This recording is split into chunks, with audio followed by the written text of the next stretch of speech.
Hi guys, Poverty Point Customs here. What I'm going to do is show you how to clean the two needles on your Keurig K Duo. And what you're going to notice is your coffee's going to start brewing really slow out of your K-cup side of your K Duo.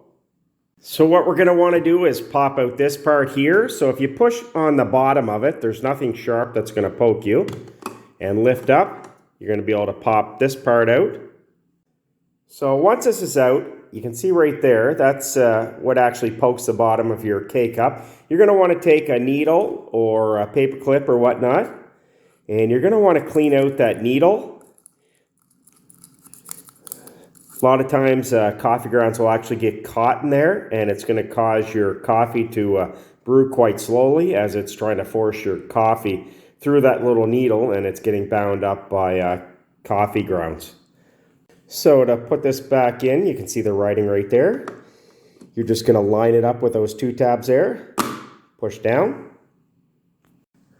Now, underneath the top, you can see there's another needle there. That's where the water actually comes through to the top of your K-cup. So we're going to want to clean that one out too.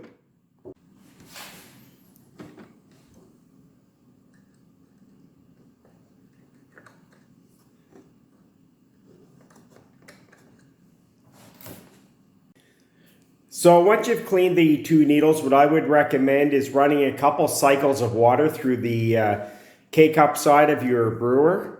That's just going to flush out any remaining coffee grounds that may be stuck in there.